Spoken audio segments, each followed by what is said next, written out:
caranya konsisten melakukan hal-hal baik yang sudah kita latih. Begitu ya?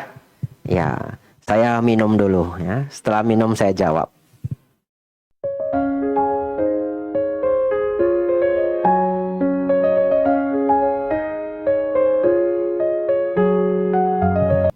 Yang pertama, belajar mengembangkan mindset yang baik. Ya. Tapi belajar mengembangkan mindset itu tidak mudah. Harus setidaknya, kalau menurut saya yang paling mujarab itu pernah baca setidaknya satu buku mengenai mindset. Setidaknya satu. Ya. Yang senang baca buku, ini saya kasih bukunya, catat ya. Yang ada di Indonesia saat ini tidak sulit dicari, judul bukunya Mindset. M-I-N-D-S-E-T. Yang nulis Carol Dweck. Ya. Ada yang warnanya biru, ada warna putih. Sudah diterjemahkan ke bahasa Indonesia. Mindset. M-I-N-D-S-E-T. Carol S. Dweck. Tapi buku terbaik dalam hidup saya untuk belajar konsisten, judul bukunya adalah Slight Edge. S-L-I-G-H-T spasi E-D-G-E ya, Slight Edge. Tidak ada bahasa Indonesianya. Yang nulis adalah Jeff Olson. Itu one of the best book in my life. Orang yang pernah baca buku itu pasti mulai bisa untuk konsisten. Kenapa? Di buku itu kita diajari bahwa ternyata semua orang tersukses di dunia di bidang masing-masing adalah seorang ahli dalam konsistensi. Contoh, atlet terbaik di dunia, Mike Tyson. Mike Tyson itu dulu kalau push up 2.500 kali, sit up 2.500 kali, yang nggak sekaligus. Katakanlah push up 250 kali 10 set, sit up 250 kali 10 set. Dan yang mengerikannya adalah dia bisa konsisten. Dan dia mengatakan bahwa saya tidak suka sesi latihan saya. Saya membenci setiap sesi latihan saya. Tapi saya melakukan apa yang saya benci dengan penuh kecintaan. Ya, saya nggak ngerti sih itu bahasanya bagaimana. Ya, tapi artinya dia menunjukkan bahwa ya kalau Anda ingin sukses, konsisten. Kemudian orang yang ingin punya usaha sendiri berjuang dari nol. Mau nggak mau dia harus nabung, betul ya? Nabung konsisten. Konsistensi itu adalah skill paling mengerikan di dunia ini. Nah, harus punya mindset seperti itu. Nah, jadi istilahnya adalah drop by drop. Nah, kita harus belajar sesuatu drop by drop. Kalau gelas ini kosong, diisi air drop by drop, setetes demi setetes, akhirnya akan penuh juga. Nah, tetapi saya tidak gampang menularkan mindset itu hanya dengan nasihat 5 menit, 6 menit. Sulit. Oleh karena itu saya lebih menyarankan Bapak Ibu cari setidaknya satu buku mengenai mindset. Sebenarnya banyak buku lain ya. Banyak buku lain.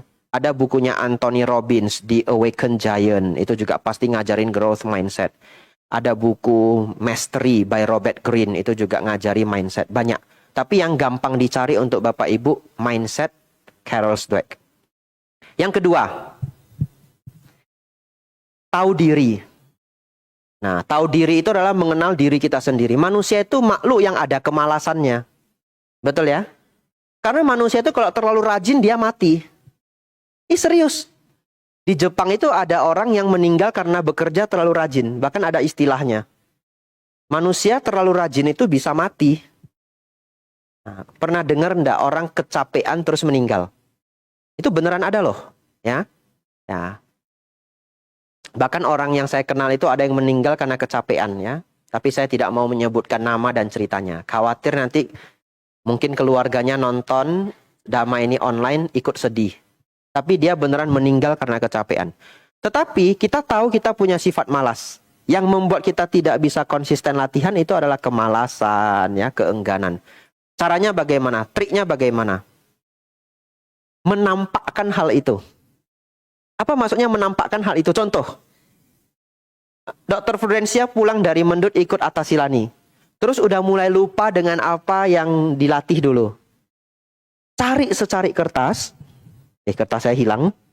Ya, beneran saya cari secari kertas ya. Cari secari kertas. Tulis 3 atau 5 hal yang paling ingin dilatih, yang dipelajari dari Pak Baja kemarin.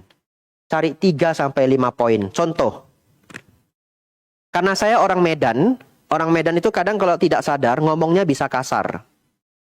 Blak-blakan. Nggak ada remnya, nggak ada filternya. Tapi sekarang saya tinggalnya di mana? Jawa Tengah. Betul ya? Di Jawa Tengah Bapak Ibu bicaranya harus lembut. Ya.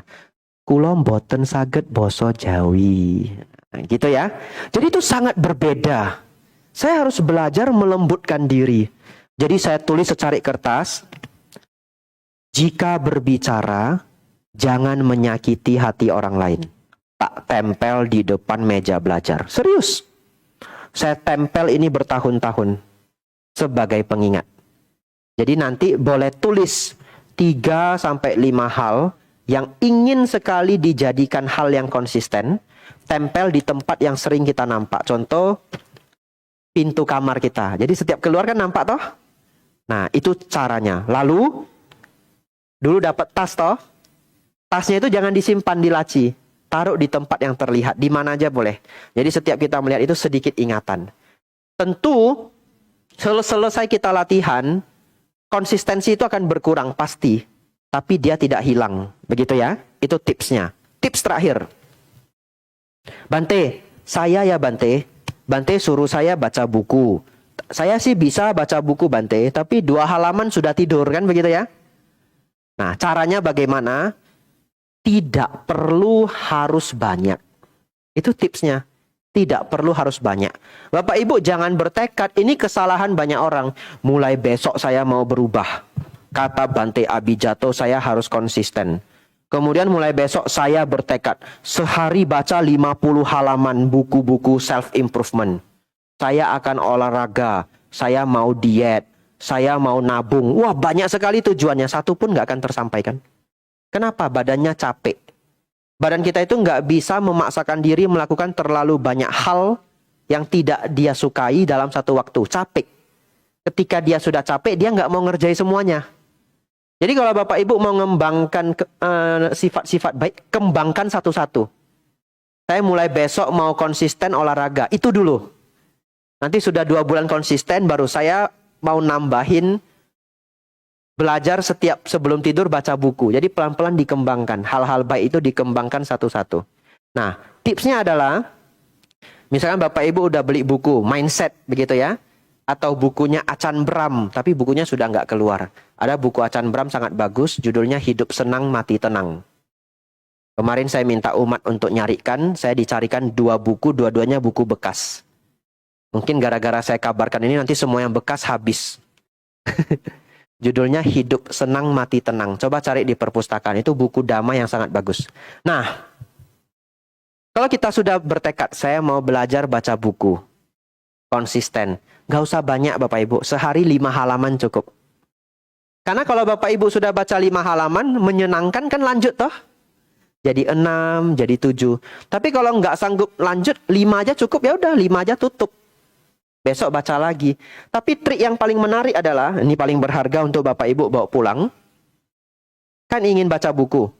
Bukunya jangan disimpan di lemari. Bukunya sengaja dibuka, letakkan di tempat yang tidak bisa Bapak Ibu hindari. Ngerti ya? Contoh, sudah baca sampai halaman 30, itu diklip. Diklip supaya kalau buka langsung halaman 30, naruhnya di samping bantal. Jadi pas pulang kerja udah nampak, begitu ya? Itu caranya. Apa yang ingin Bapak Ibu kembangkan harus diperlihatkan. Bapak Ibu tahu enggak, kalau di mall, di supermarket, para produk-produk itu, produsen-produsen produk itu rebutan untuk dapat posisi terbaik di supermarket, Sterling. Tahu Sterlingnya? Lemari-lemari untuk nyusun barang. Itu bayar loh Bapak Ibu. Jadi kalau Bapak Ibu misalkan jualan mie instan, Bapak Ibu sadar nggak? Bapak Ibu begitu masuk, mereka meletakkan mie instan di lemari itu yang pas di eye level, level mata kita, itu biasanya adalah merek-merek terkenal. Dan kadang-kadang itu bayar. Nanti kalau Bapak Ibu Ini harus ngomong merek nggak ya? Ngomong merek nggak apa-apa dah ya. Nah, tapi saya nggak di-endorse ini. Contohnya mie instan yang terkenal ada Indomie, ada mie sedap, begitu ya. Kalau yang paling populer kan Indomie. Tapi Bapak Ibu akan menemukan toko, apakah toko kecil, toko besar, yang satu jalur itu, mie sedap itu di atas semua. Mie sedap itu disusun bagus sekali, Indominya malah di bawah. Misalkan begitu ya, ini contoh saja ya. Kadang-kadang, tidak selalu. Itu dikontrak oleh mie sedap. Kamu letakin ya di atas. Nanti dapat ada bonusnya, ada diskon lebih untuk supermarket itu. Kalau di apotik, karena dulu saya dagangnya farmasi, kadang-kadang ada banner di depan apotik, Fatigon Spirit. Fatigon. Itu bayar loh itu. Mereka naruh banner itu, kadang bayarnya dengan bonus. Tidak semua dengan uang, kadang-kadang dengan uang. Kasih banner ratusan ribu. Bapak Ibu bisa tiru itu ya. Hal-hal baik yang ingin dikembangkan, taruh seperti banner. Biar terlihat di kamar. Tapi jangan kebanyakan. Ada orang masuk ke kamarnya itu semuanya itu apa? Apa itu kertas yang bisa lengket? Post-it ya. Wah, post-it banyak sekali. Waduh, sampai 100 nasihat. Yang mana mau diikuti ya kalau 100? Ya itu tipsnya. Biar konsisten. Baik, terima kasih Bante. Sama-sama. Ada lagi mau bertanya? Satu pertanyaan terakhir silahkan. Namo Buddhaya.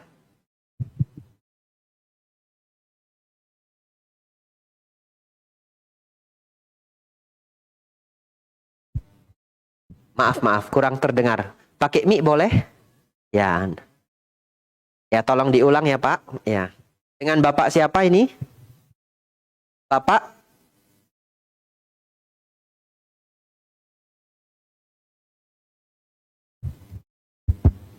Suwanto, Bante. Suwanto. Iya.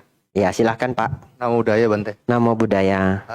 Ini kita sebagai manusia awam pasti menghadapi masalah, Bante. Iya. Jadi lalu masalah ini kan harus diatasin. Cuman kan kita kadang kesulitan dan bahkan tidak ada jalan temu ya. Nah, kita coba lakukan praktek yang tadi seperti Bante sampaikan, praktek ketenangan. Tetapi habis itu masalahnya nggak hilang, Bante. Betul. Gimana ya cara ini selesaikan masalah ini, Bante? Kadang kita juga habis apa ya? Ya kemampuan kan terbatas juga sebagai manusia.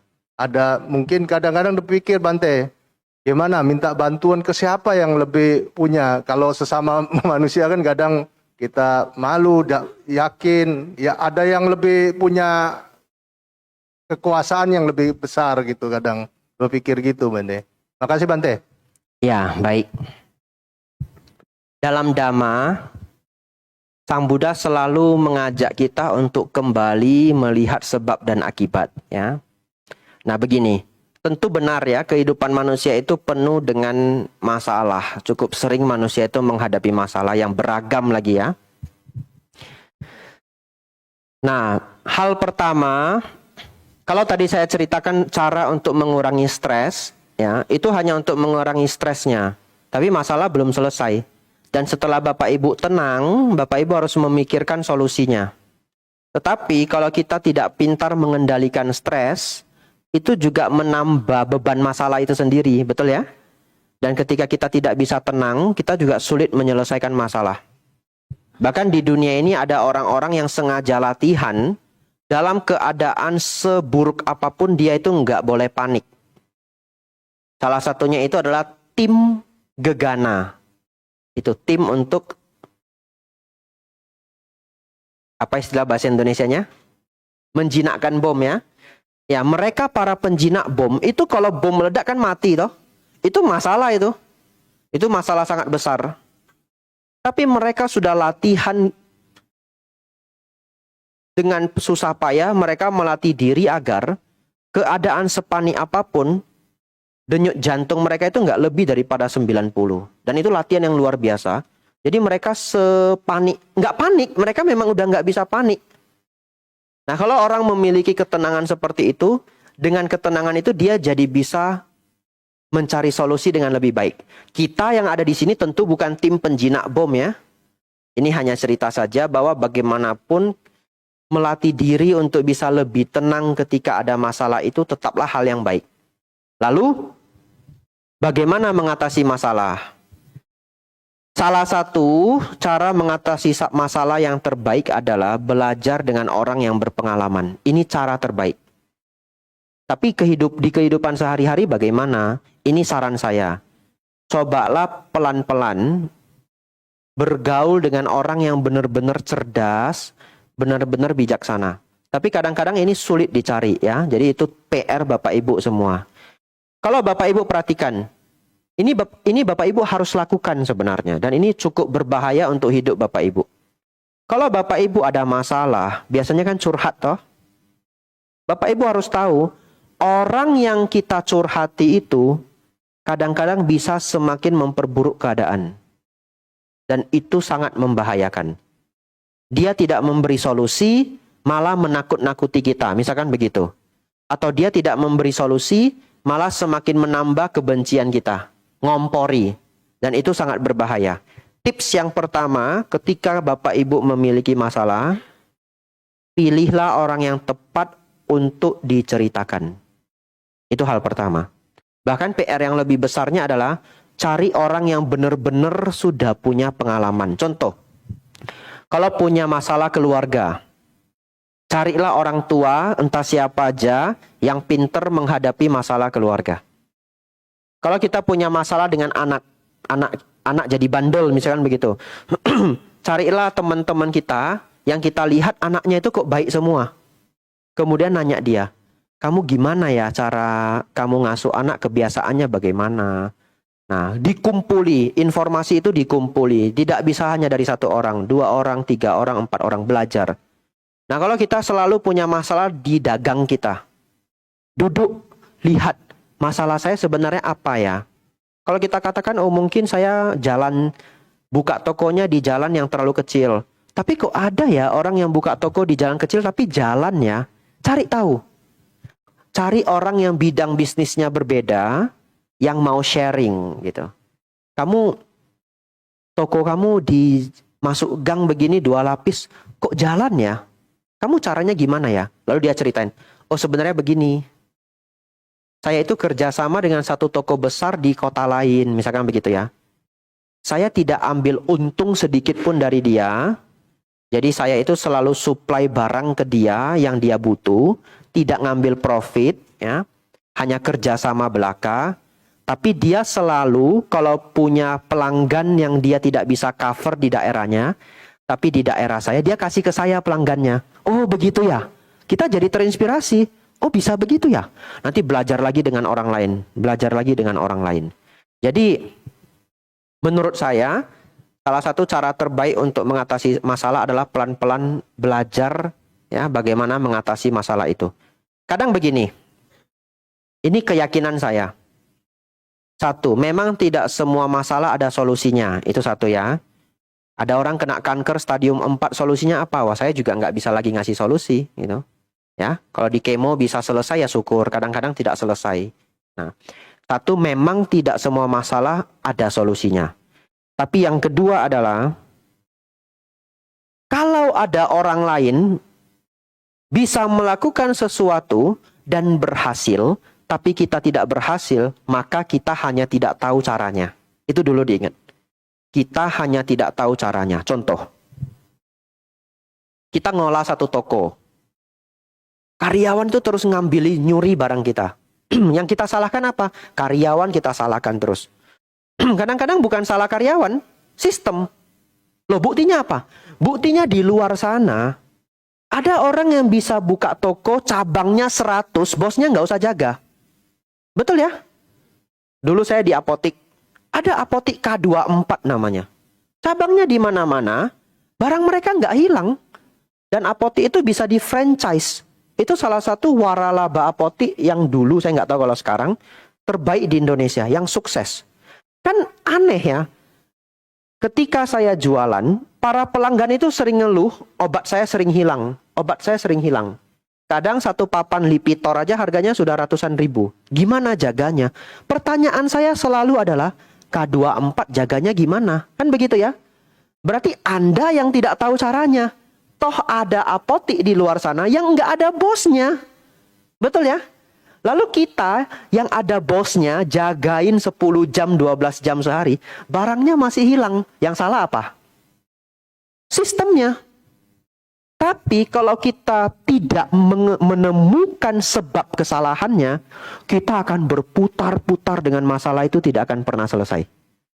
Jadi mencari sebab permasalahan itu PR. Nah, itu yang sulit memang ya, itu yang sulit. Kalau bisa ketemu sendiri syukur, kalau tidak bisa ketemu sendiri, nanya orang yang lebih pintar. Jadi Bapak Ibu Saudara, pertanyaan dari Pak Suwanto, Bante bagaimana cara mengatasi masalah? 1, belajar mencari sebabnya. 2, konsultasi dengan para ahli. 3, contohi yang sudah berhasil. Lalu yang ketiga, ini Dhamma ya. Tadi saya cerita itu strategi hidup. Bagaimana dengan Dhamma? Ketika Bapak Ibu menemukan masalah dalam hidup Bapak Ibu, apapun bentuknya, diingatlah bahwa itu adalah karma buruk yang berbuah. 1, ya karma buruk yang berbuah itu tidak bisa kita hindari. Namanya kehidupan, kita pernah berbuat baik, kita juga pernah berbuat jahat. Begitu ya. Dan kehidupan itu datang dengan 8 ciri khas. Kadang kita untung, kadang kita rugi. Kadang kita dipuji, kadang kita dicela. Kadang kita dikenal, kadang kita tidak dikenal. Kadang kita merasakan nyaman, kadang kita merasakan sakit.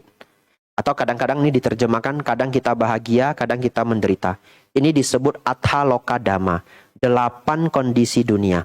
Ketika kita mendapatkan masalah, untuk mengurangi beban masalah, ucapkanlah, ya kehidupan ya begini, ya ada suka maupun duka. Dan saat ini karma buruk saya berbuah. Dicari solusinya, dan masalah itu dijadikan pelajaran. Ya, saya pikir ini sedikit cara pandang untuk Pak Suwanto, semoga membantu. Ya.